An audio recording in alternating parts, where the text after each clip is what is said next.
Hello, हमारा next topic है acid base imbalance. जहाँ एसिड बेस इम्बैलेंस की बात आती है तो उसमें जो H पॉजिटिव आयन कंसंट्रेशन है और जो बायकार्बोनेट की कंसंट्रेशन है वो इम्बैलेंस हो जाए। जैसे कि हमने पढ़ा था कि जो बायकार्बोनेट और कार्बोनिक एसिड की कंसंट्रेशन होती है, जो रेशियो होती है उनकी, वो होती है 1:20। तो इन case of acid base imbalance क्या हो जाएगा, जो ये रेशियो है वो डिस्टर्ब हो जाएगी।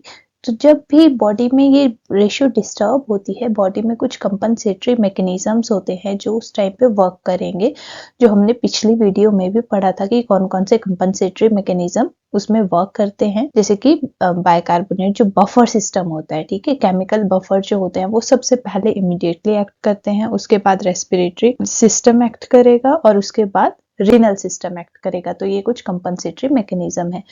बट जब कंपनसेटरी मैकेनिज्म भी फेल हो जाते हैं तो उस टाइम पे क्या हो जाएगा, एसिड बेस इम्बैलेंस हो जाएगा। तो जो एसिड बेस इम्बैलेंस है वो मेनली रेस्पिरेटरी और मेटाबॉलिक कंडीशंस में डिवाइड होता है। तो रेस्पिरेटरी इम्बैलेंसेस में क्या होगा, कार्बोनिक एसिड की कंसंट्रेशन इंक्रीज या डिक्रीज हो जाएगी।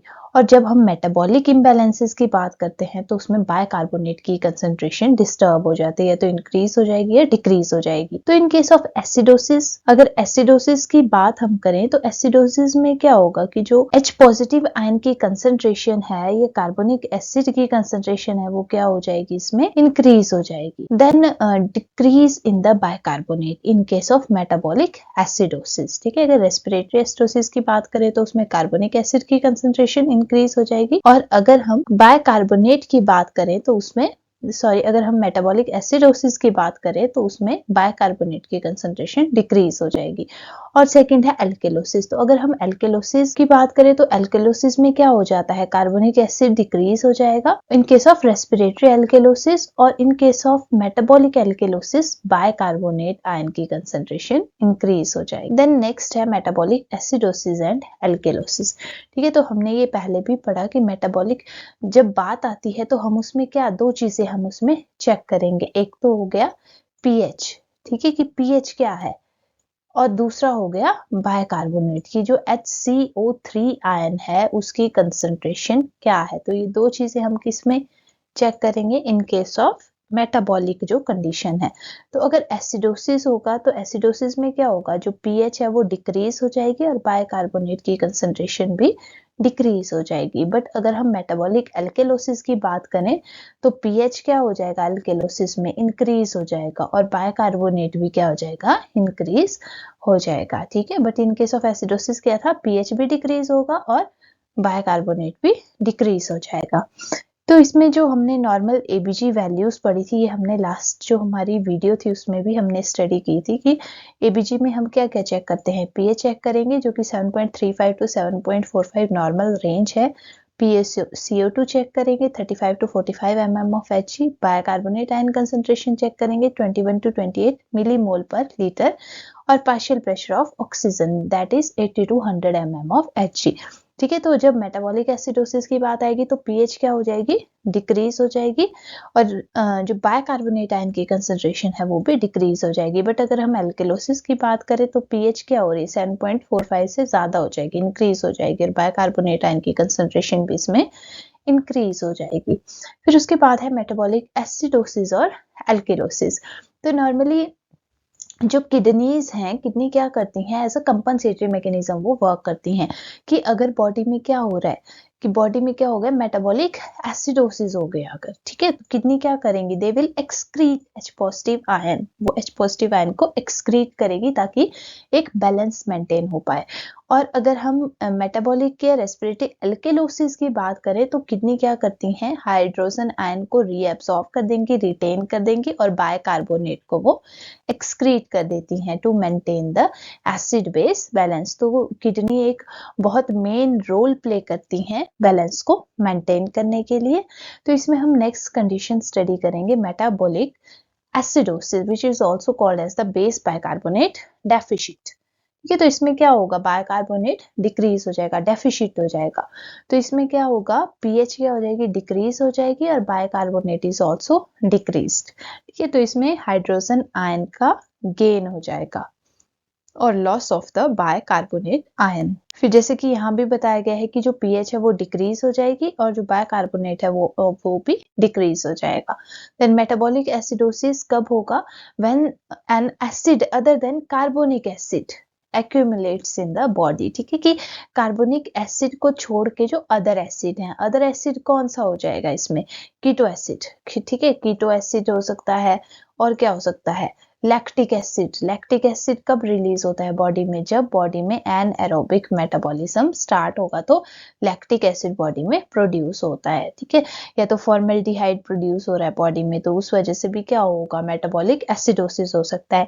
बट अगर हम कार्बोनिक एसिड की बात करें तो कार्बोनिक एसिड कौन सी कंडीशन में बॉडी में इंक्रीज होगा? इन केस ऑफ रेस्पिरेटरी एसिडोसिस की कंडीशन में। ठीक है, कि अगर पर्सन को रेस्पिरेटरी एसिडोसिस है तो उसमें कार्बोनिक एसिड का लेवल इंक्रीज हो जाएगा। बट अभी हम क्या स्टडी कर रहे हैं? Metabolic acidosis. मेटाबॉलिक एसिडोसिस में कार्बोनिक एसिड को छोड़ के जो अदर एसिड्स हैं वो बॉडी में एक्यूमुलेट हो जाएंगे।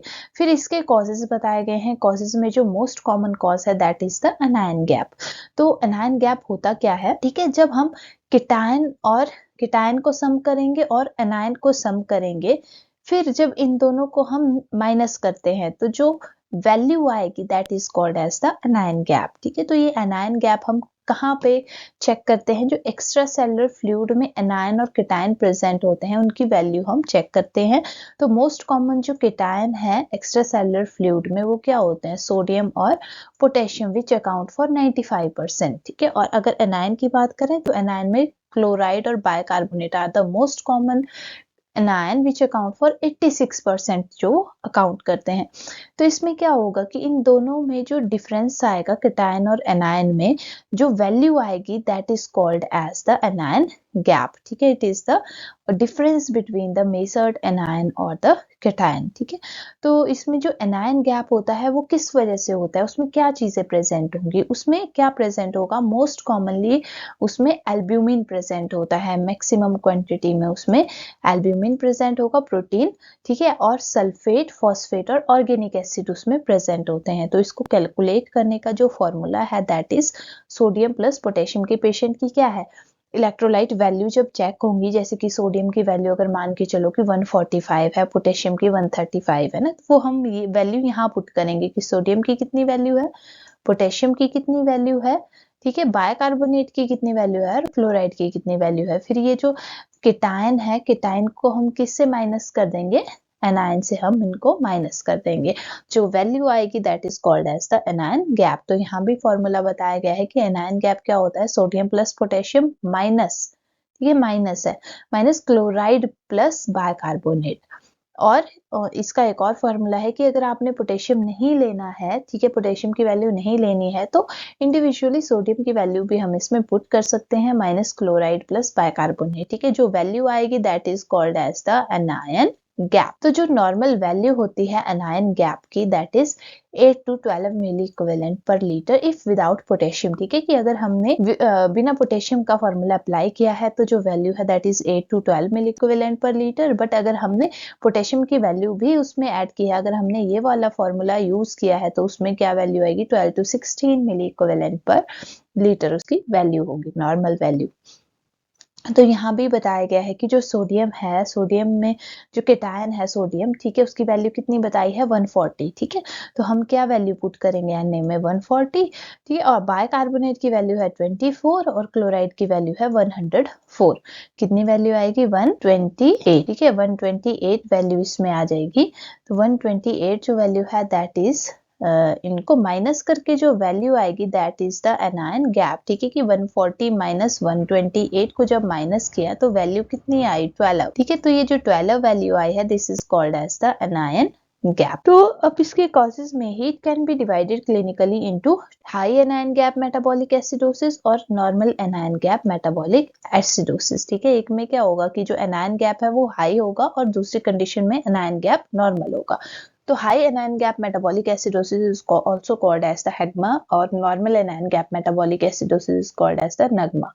तो हम इसके को वन बाय वन स्टडी करेंगे। ठीक है, high anion gap metabolic acidosis में क्या बोला है कि जो बायकार्बोनेट की जो रेशियो है जो 20 हमने ली थी वो क्या हो जाएगी, डिक्रीज हो जाएगी। ठीक है, कि जो रेशियो है वो 20 से क्या हो जाएगी, कम, 15 to 20 के बीच में हो जाएगी। तो इसके कॉजेज क्या क्या हो सकते हैं, रीनल फेलियर। रीनल फेलियर मतलब जो किडनीज हैं वो एक्सक्रीट नहीं कर पा रही हैं एच पॉजिटिव आयन को। ठीक है, जैसे कि रीनल फेलियर की कंडीशन में होता है कि वो एसिडोसिस अगर बॉडी में हो गया है तो फिर भी वो एच पॉजिटिव आयन को बॉडी से एक्सक्रीट आउट नहीं कर पाएंगी, जिसमें एग्जांपल दिया है डायबिटिक कीटोएसिडोसिस का। It is a complication of diabetes mellitus, mainly diabetes mellitus type 1 में देखा जाता है ये वाली कंडीशन। तो इसमें क्या होता है कि जब बॉडी में डायबिटीज मेलाइटस वाले पर्सन में क्या होगा कि फैट का डाइजेशन स्टार्ट हो जाएगा। तो फैट का जो एंड प्रोडक्ट होता है that is the ketone body. जब फैट डाइजेशन होगा तो कीटोन बॉडीज बॉडी में जनरेट होंगी, तो they are the form of acid, H positive ion को ये इंक्रीज कर देती हैं। फिर नेक्स्ट है lactic acidosis. Lactic acidosis mainly कब रिलीज होता है बॉडी में, जब टिश्यू हाइपोक्सिया होगा।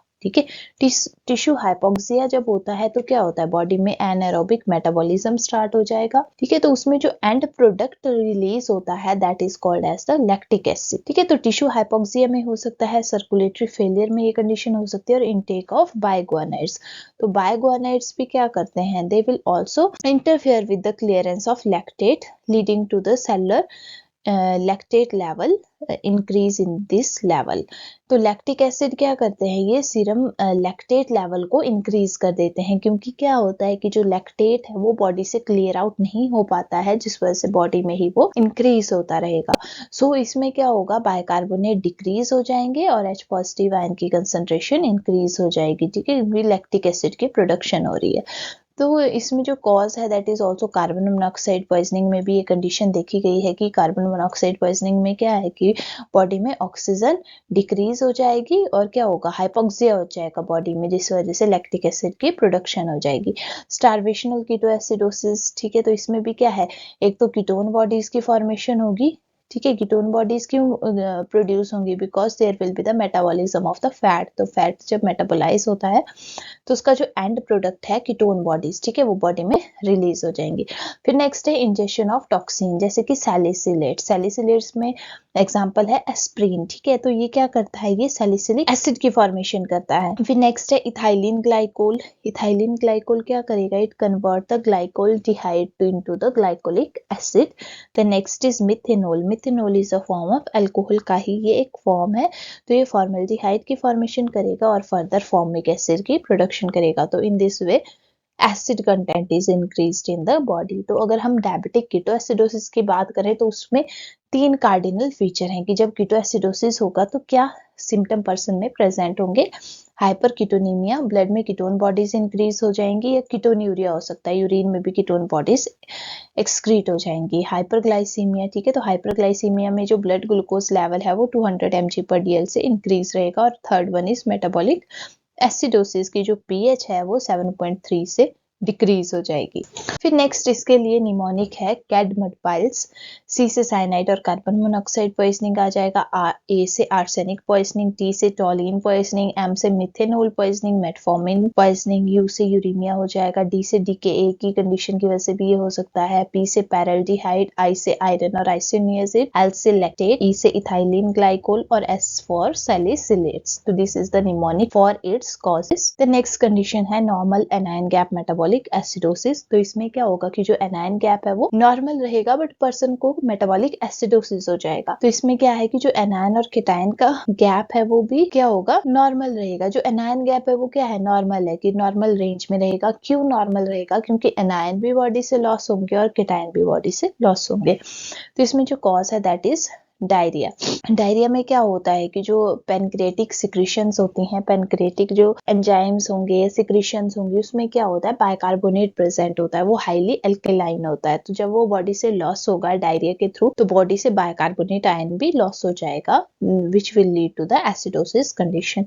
द नेक्स्ट है हाइपरक्लोरेमिक एसिडोसिस। तो इस कंडीशन में क्या होगा कि बॉडी में क्लोराइड रिटेन होगा और क्लोराइड के कंपैरिजन में क्या है कि जो हमारा बायकार्बोनेट है वो बॉडी से लॉस हो जाएगा, ठीक है, कि जो आयनिक क्लोराइड है वो इंक्रीज हो रहा है और बायकार्बोनेट उसके एक्सचेंज में क्या हो रहा है, डिक्रीज हो रहा है। तो ये हमने पहले भी पढ़ा था कि जो भी ट्रांसपोर्टर प्रेजेंट होते हैं, ठीक है, तो एक साइड को क्लोराइड एंटर होगा तो दूसरी साइड को उसके वाइस वर्सा कौन जाएगा, बायकार्बोनेट जाएगा, ठीक है।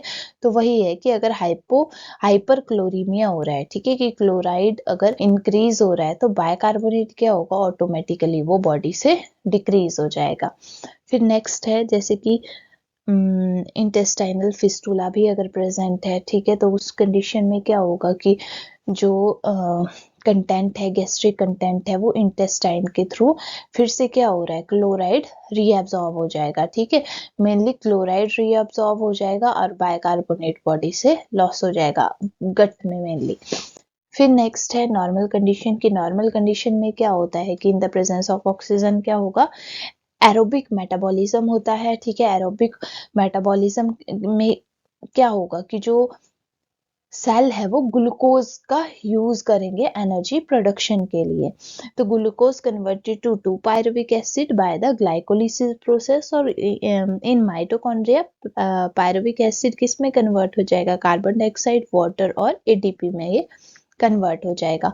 बट अगर ऑक्सीजन प्रेजेंट नहीं है, ठीक है, बॉडी में ऑक्सीजन प्रेजेंट नहीं है तो उसमें क्या हो जाएगा, एनएरोबिक मेटाबॉलिज्म या एनएरोबिक रेस्पिरेशन होगी, ठीक है। जब एनएरोबिक मेटाबॉलिज्म होता है तो mitochondria is unable to produce ATP, वो प्रोड्यूस नहीं कर पाता है एटीपी को, और ग्लाइकोलाइसिस क्या हो जाएगा, इंक्रीज हो जाएगा टू प्रोड्यूस एटीपी। तो उस वजह से क्या होगा, pyruvic acid is converted into the lactic acid, ठीक है। तो पायरुविक एसिड किस में कन्वर्ट हो रहा है, directly into the lactic acid में ही वो कन्वर्ट हो जाएगा। तो it is a form of acid, ठीक है। ये H पॉजिटिव आयन की कंसंट्रेशन को इंक्रीज कर देगा। बस आपने ये ध्यान में रखना है कि जब ऑक्सीजन की प्रेजेंस में जब मेटाबॉलिज्म होगा तो एंड प्रोडक्ट क्या है, कार्बन डाइऑक्साइड, वाटर और एडीपी। पर जब ऑक्सीजन की एब्सेंस में मेटाबॉलिज्म हो रहा है, ठीक है, एनारोबिक रेस्पिरेशन वहां पे होगी और लैक्टिक एसिड की फाइनल प्रोडक्शन वहां पे हो जाती है। द नेक्स्ट है क्लिनिकल मैनिफेस्टेशन। तो मेन जो मेटाबॉलिक एसिडोसिस में मैनिफेस्टेशन है, they are the headache, confusion और ड्राउजीनेस, ठीक है। तो ये क्या करता है, ये हमारे सेंट्रल नर्वस सिस्टम को अफेक्ट करता है। इंक्रीजेज रेस्पिरेटरी रेट और द डेप्थ। तो ये क्यों इंक्रीज होगा कि हमारी बॉडी क्या कर रही है, कंपनसेट करने की कोशिश कर रही है, कि रेस्पिरेटरी सिस्टम कंपनसेट करने की कोशिश करेगा और it will increase the rate और डेप्थ ऑफ रेस्पिरेशन की जो H पॉजिटिव आयन है या जो कार्बोनिक एसिड है वो बॉडी से एक्सपेल आउट हो जाए। फिर है हाइपर एपनिया और कॉस्मल्स रेस्पिरेशन। तो कॉस्मल्स रेस्पिरेशन क्या होता है, दीज आर द फास्ट और deep breath that occur in response to metabolic acidosis. ये भी एक कंपनसेटरी मैकेनिज्म है कि बॉडी से एसिड एक्सपेल आउट हो जाए, ठीक है। तो पर्सन क्या करेगा, फास्ट और डीप ब्रीदिंग करेगा। फिर नेक्स्ट है nausea vomiting. It is also compensatory mechanism की पर्सन को अगर नोजिया वॉमिटिंग होगी तो वॉमिटिंग की फॉर्म में क्या है, जो हाइड्रोक्लोरिक एसिड है वो बॉडी से बाहर निकलेगा, तो which will help in maintaining the acid base balance. फिर पेरिफेरल वेसोडाइलेशन हो सकता है। पेरिफेरल वेसोडाइलेशन क्यों होगा, बिकॉज बॉडी में क्या हो रहे हैं, कैटेकोलामाइन रिलीज हो रहे हैं, ठीक है, which are having the negative inotropic effect उनका होगा, वो क्या करेंगे, this causes peripheral vasodilation cause करेंगे, जिस वजह से warm of flushed skin होगी। then decrease cardiac output and pH below 7 bradycardia हो सकता है। पर्सन को ये ब्लड प्रेशर भी डिक्रीज होगा because there will be the release of catecholamine which are having negative inotropic effect होता है और वेसोडाइलेशन वो कॉज करेंगे। वेसोडाइलेशन होगा तो ब्लड प्रेशर भी डिक्रीज हो जाएगा। फिर नेक्स्ट है डिसरिदमिया एंड शॉक की कंडीशन भी अराइज होगी। डिसरिदमिया क्यों होगा, एबनॉर्मल रिदम क्यों होगी, बिकॉज पर्सन को हाइपरकेलेमिया हो रहा है। कि हमने ये पहले वाली वीडियो में भी पढ़ा था कि जब पर्सन को एसिडोसिस होता है, H पॉजिटिव आयन की कंसंट्रेशन इंक्रीज होगी तो क्या होगा, बॉडी में जो इंट्रासेलुलरली जो पोटेशियम है वो कहाँ आ जाएगा, इंट्रावेस्कुलर स्पेसिस में आ जाएगा और इंट्रावेस्कुलर स्पेसिस से H पॉजिटिव सेल में चला जाएगा, तो which will lead to hyperkalaemia, और हाइपरकेलेमिया की वजह से डिसरिथमिया पर्सन को हो सकता है। तो यही हमने सिम्टम पीछे भी पढ़े कि न्यूरोलॉजिकल सिम्टम में क्या होगा, कार्डियोवैस्कुलर में क्या होगा, गैस्ट्रोइंटेस्टाइनल में क्या होगा और रेस्पिरेटरी में क्या होगा, कॉस्मल्स ब्रीदिंग हो सकती है। After that the diagnostic evaluation, तो डायग्नोस्टिक इवैल्यूएशन में एबीजी एनालिसिस करेंगे जिसमें क्या होगा, पीएच डिक्रीज हो जाएगी, bicarbonate is also decrease, partial pressure of carbon dioxide is also decrease. क्यों डिक्रीज होगा, वो कंपनसेट करने की कोशिश कर रहा है, ठीक है, आइदर वो पार्शियल कंपनसेशन हो सकता है या फुली कंपनसेशन हो सकता है। देन लो बाइकार्बोनेट, हाइपरकेलेमिया होगा। हाइपरकेलेमिया क्यों हो रहा है, क्योंकि H पॉजिटिव आयन सेल के अंदर जाएगा और सेल से पोटेशियम बाहर निकल के आएगा इंट्रावेस्कुलर स्पेसिस में। देन नेक्स्ट है, पर्सन को हाइपोकेलेमिया हो सकता है बट लेट कब, जब पर्सन का एसिडोसिस ट्रीट करेंगे तो उस टाइम पे पर्सन को हाइपोकेलेमिया के चांसेस हो सकते हैं। देन नेक्स्ट है यूरिन एनालिसिस। यूरिन एनालिसिस में हम क्या होगा कि जो पीएच है वो डिक्रीज हो जाएगी, ये भी एक कंपनसेटरी मैकेनिज्म है। पीएच क्यों डिक्रीज होगी कि बॉडी क्या कर रही है, कंपनसेट करने की कोशिश कर रही है कि एसिडिक यूरिन को वो एक्सक्रीट आउट कर रही है। ईसीजी चेंजेस होंगे बिकॉज ऑफ हाइपरकेलेमिया की वजह से ईसीजी चेंजेस आ जाएंगे पर्सन में। इलेक्ट्रोलाइट चेंजेस हो सकते हैं जिसमें हम क्लोराइड लेवल चेक करेंगे, एनायन गैप चेक करेंगे, बाइकार्बोनेट, पीएच, वो सारा हम इसमें चेक करेंगे। Plasma glucose level is also checked because इसमें क्या हो रहा है, हाइपर ग्लाइसीमिया हो रहा है। देन serum lactate level is also increased, urea creatinine level is also increased. Then how we can manage the condition of metabolic acidosis? सबसे पहले क्या करेंगे, पेशेंट को ऑक्सीजन एडमिनिस्टर करेंगे इन केस अगर पर्सन को क्या है, ऑक्सीजन की वजह से, ऑक्सीजन डेफिशिएंसी की वजह से उसको ये कंडीशन अराइज हो रही है, तो ऑक्सीजन एडमिनिस्टर करेंगे। एडमिनिस्टर आईवी फ्लूइड और insulin to stop production of acid. Potassium level check करेंगे कि अगर पर्सन को हाइपरकेलेमिया है, ठीक है, क्योंकि हमने पढ़ा कि दोनों कंडीशन हो सकती है, पर्सन को हाइपरकेलेमिया भी हो सकता है स्टार्टिंग में और लेटर जब पर्सन को ट्रीटमेंट जाएगी तो हाइपोकेलेमिया भी उसको हो सकता है, तो वो मॉनिटरिंग करेंगे और उसको करेक्ट करेंगे। बाइकार्बोनेट रिक्वायरमेंट देखेंगे पर्सन की क्या बाइकार्बोनेट रिक्वायरमेंट है, लेवल क्या है, तो उसको करेक्ट करेंगे। Administer antidote for various poisoning की हमने कॉसेज में पढ़ा कि सैलिसिलेट पॉइजनिंग या मिथेनॉल पॉइजनिंग की वजह से ये कंडीशन राइज हो सकती है, तो उस कंडीशन में पर्सन को एंटीडोट देंगे। Then treatment of lactic acidosis, तो हमने पहले भी पढ़ा कि लैक्टिक एसिडोसिस क्यों होगा, due to the decrease in the oxygen concentration, ठीक है, तो उसमें क्या करेंगे, इंट्रावीनस फ्लूइड दे सकते हैं पर्सन को जैसे कि lactate Ringer. Oxygen should be delivered with positive pressure ventilation, तो इसमें वैसे क्या है कि बॉडी में क्या है, लैक्टिक एसिड की प्रोडक्शन भी हो रही है, तो हम इसमें लैक्टेटेड रिंगर क्यों दे रहे हैं, ये वो वाला लैक्टेट नहीं है, ये लैक्टेट किस में कन्वर्ट हो जाता है, जब ये बॉडी में जाएगा तो it is converted to the bicarbonate में ये कन्वर्ट हो जाता है, ये वाला लैक्टेट, ठीक है, तो इसलिए पर्सन को क्या देंगे, लैक्टेट रिंगर देंगे। ऑक्सीजन एडमिनिस्ट्रेशन करेंगे या हीमोडायलिसिस कर सकते हैं इन केस ऑफ अगर पर्सन को पॉइजनिंग वगैरह होंगे। देन नेक्स्ट है डायबिटिक कीटोएसिडोसिस, तो डायबिटिक कीटोएसिडोसिस में क्या है, मॉनिटरिंग करनी है कि फर्स्ट 1 घंटे में क्या होना है पेशेंट के साथ, ठीक है, तो सबसे पहले क्या है, सोडियम क्लोराइड 0.9% पर्सन को एडमिनिस्टर करेंगे। अगर पर्सन का सिस्टोलिक ब्लड प्रेशर 90 से ज़्यादा है तो 1 लीटर एडमिनिस्टर करेंगे with in 60 minute.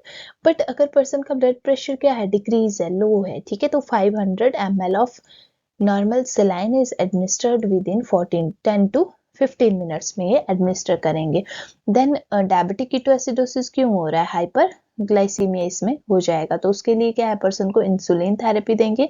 Insulin mainly 50 unit of human soluble insulin in 50 ml 0.9% sodium chloride is infused, ठीक है, कि 50 यूनिट को हम कितने में ऐड करेंगे, 50 ml NS में ऐड करेंगे और इन्फ्यूज करेंगे उसको हम at a rate of 0.1 unit per KG body weight per hour के हिसाब से। इसमें आता है 1 to 6 आवर्स में क्या करेंगे, पर्सन का पोटेशियम लेवल भी चेक करना है, क्योंकि जब पोटेशियम जब एसिडोसिस को ट्रीट करते हैं तो उस टाइम पे क्या है, हाइपोकेलीमिया के चांसेस पर्सन को हो सकते हैं ना, तो उसके लिए करेक्शन करनी है पोटेशियम की, कि अगर पोटेशियम का लेवल 5.5 से ज़्यादा है तो हमने कोई रिप्लेसमेंट नहीं करनी है।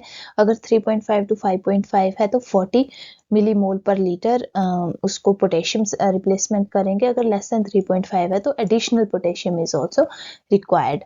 और अगर पर्सन को क्या है कि ग्लूकोज अगर कितना है, लेस देन 252 mg पर dl है, तो पर्सन को 10% glucose eight a rate of 125 ml पर आवर के हिसाब से देना है।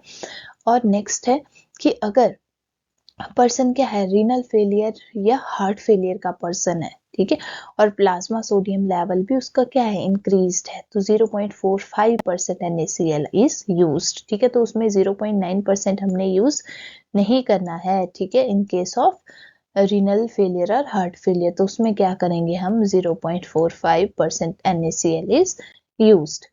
फिर आगे नर्सिंग मैनेजमेंट, तो उसमें हमने क्या करना है, वाइटल साइन मॉनिटरिंग करेंगे, एबीजी वैल्यू, ठीक है, तो एबीजी वैल्यू इज मस्ट, कि उसी से हमें कंडीशन का पता चलेगा कि पेशेंट को एसिडोसिस है या एल्केलोसिस है।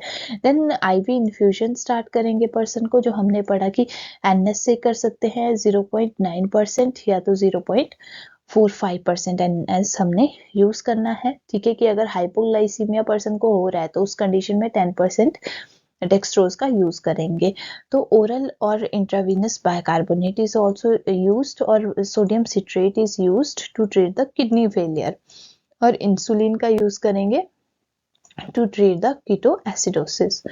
तो इसके बाद क्या करेंगे, बीपी मॉनिटरिंग करेंगे, हार्ट रेट और रिदम चेक करेंगे, क्योंकि इसमें क्या कंडीशन आ रही थी, डिसरिदमिया हो रहा है, ठीक है, डिसरिदमिया के लिए क्या है, रिदम भी हमने पर्सन की चेक करनी है। वाइटल साइन मॉनिटरिंग करेंगे, रेस्पिरेटरी रेट चेक करेंगे, क्योंकि क्या हो रहा है, कुस्मल्स रेस्पिरेशन इसमें प्रेजेंट हो रही है, ठीक है, तो या रेट या डेप्थ इंक्रीज होगी तो उसके लिए हमने चेक करना है। लेवल ऑफ कॉन्शियसनेस चेक करेंगे, बिकॉज ये क्या करता है, एसिडोसिस की वजह से न्यूरोमस्कुलर स्टेटस में चेंजेस आएंगे, और पर्सन की हिस्ट्री लेनी है, अप्रोप्रिएट हिस्ट्री लेंगे कि किस वजह से उसकी ये कंडीशन एग्रेवेट हुई है, ठीक है, किस वजह से उसको ये प्रॉब्लम अराइज हुई है, इधर रीनल फेलियर, डायरिया या कोई और कंडीशन है, जैसे कि कार्बन मोनोऑक्साइड पॉइजनिंग या कोई ड्रग ओवरडोज हो गई है उस वजह से हुआ है, तो वो हमने हिस्ट्री प्रॉपर ले। तो इसमें हम एक एग्जांपल स्टडी करेंगे कि अगर पेशेंट सर्जरी के लिए जा रहा है, इन whom aspiration of gastric content is done, ठीक है, तो इसमें क्या कर रहे हैं, गैस्ट्रिक कंटेंट का एस्पिरेशन कर रहे हैं। After surgery the ABG value are pH is 7.56, ठीक है, तो नॉर्मल रेंज थी 7.35 टू 7.45, तो इसमें क्या है, पीएच क्या हो रही है, इंक्रीज हो रही है, ठीक है, और partial pressure of carbon dioxide भी क्या हो रहा है, PaCO2 इज ऑल्सो इंक्रीज, क्योंकि नॉर्मल होता है 35 टू 45, ठीक है, तो ये भी क्या हो रहा है, इंक्रीज हो रहा है। और बायकार्बोनेट इज 44, बायकार्बोनेट भी क्या हो गए, इसमें इंक्रीज हो गए, ठीक है। What should be the interpretation, pH is also increase which will lead to acidosis हो रहा है, ठीक है, और सॉरी एल्केलोसिस की पीएच क्या हो रहा है, इंक्रीज हो रहा है, तो वो क्या शो करता है, it will show the acidosis, ये शो करेगा। Partial pressure of carbon dioxide is also increase, तो ये क्या बता रहा है कि ये कंपनसेशन हो रहा है, बायकार्बोनेट इज आल्सो इंक्रीज्ड।